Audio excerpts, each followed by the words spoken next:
written in ketchup, underlined in mustard. This is a fascinating example of what must have happened here.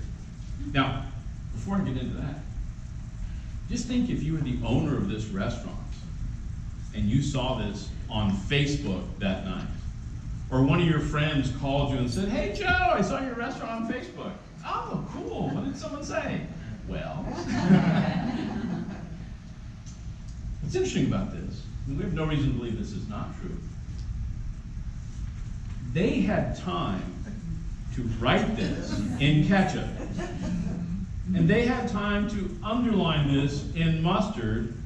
And then they had time to do what? Take a picture of it. Take a picture of it.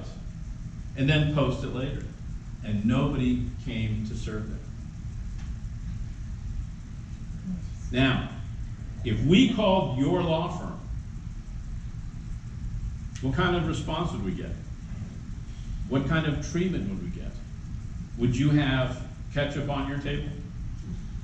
Or would we get exemplary customer service? Well, guess what? We did that. For those of you that signed up more than a week or so ago, we did what we call a secret shopper call to your firm. We portrayed ourselves as a potential client. And by the way, we're pretty good at this. We do this hundreds of times a year. We don't call and give you an iffy case that you wouldn't be interested in. We call with that case you wish would come in today. We call with that business owner, divorce client that's got a house, 3 kids, a vacation home, 5 cars, and the wife is having an affair. That's real estate investor who's got a business dispute and he's willing to spend $100,000 to get it resolved. Okay? That injury case where I was going through an intersection under green light and a Pepsi driver was texting while driving, ran the red light, T-boned me, I have 2 broken legs and a busted shoulder. Would you take that one, Justin? Yeah. Of course you would. Of course you would. Those are the kinds of things that we portray when we call. We called every one of your firms, if you signed up more than a week in advance, and tested you, and we graded you. And you're going to get those report cards before lunch. So try not to focus on that. We'll talk about how you did. So we're going to talk about how good are you at micromanaging the client experience? How good are you at micromanaging client experience? Why is this important? 3 reasons. Because this is a money conversation. Second reason, this is a money conversation. So guess what the third reason is? This is a money conversation. People call your office to hire you, to pay you money to solve their legal problems. If they do not hire you, who do they hire? Somebody else. That competition we talked about a little while ago, somebody else. Now, will your competition thank you for the new client? No. They may be thinking it on their way to the bank to deposit that fee check. Here are some stats from this group. Now, by the way, we grade you on 10 specific points, and we'll go over those in a minute. We're grading you on a 100-point scale, 10% for each one. We're going to go over some specifics from this group that we call the secret shopper call. Some specifics. 16 of your firms answered the phone by identifying the firm's name versus saying law firm. How many total firms did we have? About 26. 26. 10 of you did not identify the firm we called. Law office. How many of you call a grocery store and you get that answer? Doctor's office, garage, any business. No, I don't know why lawyers do this. I don't know why, but you do, and you got to stop. Okay? Law office. Just don't do that.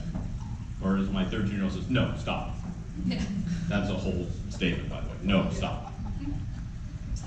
Only 11 of your firms expressed any type of expertise in the area we called about. We're great at that. Yes, we handle that kind of case all the time. Yes, we can certainly help you. Those unique competitive advantages we talked about, not telling us at all why we should hire you. Not one bit. 55% of your firms never ask for our name. If I call you as a law firm and I ask you a bunch of questions and I get off the phone and say I'm going to think about it, and you never ask my name or my phone number or email address, how in the world are you going to follow up with me? How in the world are you going to identify me as a potential client? How in the world are you going to call me back and say, how's it going, Gil? You know, you talked to us the other day and you had a few questions. We hope you got all those answers. What else can we help you with? 70% never ask for our phone number. Same problem. Never ask for our phone number. And only 3 ask for our email address. I will tell you, every single potential client who calls your firm should give you the big 3 every time, every time, every time. Phone number, email address, name. How hard is that to do? It's not. Name, phone number, email address, every time. 60% of your staff did not know your correct website address. How many of you have websites and can find them? Sorry, Jim, I couldn't resist.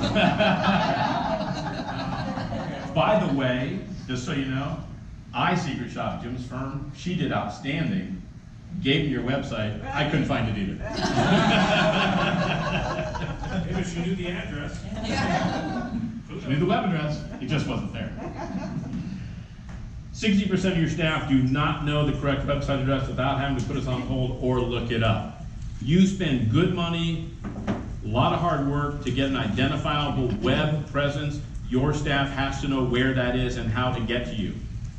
They have to. And if they don't know that, whose fault is that? It's your fault, okay? You're responsible for this, okay? As a business owner, you have to be on top of these things and make sure what's going on in the firm. Stephen told you 3 things happen in a firm: what the owner thinks is happening, what the staff tells you is happening, and what is actually happening. We're going to show you what's actually happening. 12 of your staff showed any compassion, empathy, or even tried to build rapport with us. That know, like, and trust relationship. Only 12 of your staff built that rapport, showed that compassion. You know, we've had circumstances where we'll call with a serious injury case, and all we get are, well, what are the facts? Where did this happen? Did you get a ticket? The other side get a ticket? How fast are you going? How fast are they going? No compassion whatsoever. We had the experience, we were actually in a law firm, a high-end personal injury firm, and they took an intake call while we were there where a grandmother who had custody of 3 small children was getting them ready for school, and the older boy, 9 years old, was being a little rambunctious. She said, go ride your bike while we get the other kids ready for school. And she saw him get hit by a city garbage truck. Ultimately lost his arm as a result of that. And she'd been calling, looking for law firms to help her with this circumstance. This intake professional, her first response to that story was, oh my gosh, that must have been terrible for you to witness. And she broke down crying. And when she composed herself, she said, I've called a dozen law firms and you were the first one that cared about us. The first one that cared about us. Those are the kinds of things that your people on the phone have to be able to do every single time. When people call with a divorce story, it's not the happiest time of their life. They're looking for help. They want someone who has compassion, someone who understands, someone who feels their pain. Someone says, oh my goodness, I'm so sorry you're going through this. I can only imagine how difficult this is for you. I'm glad you called us, we can help you. Only 12 of your staff showed any compassion to our caller.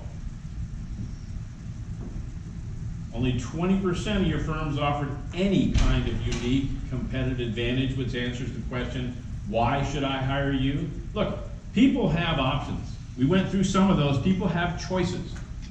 Most people are doing a Google search for divorce lawyer, insert my city here, and they get a dozen names, many of which are sponsored ads, and they just start calling.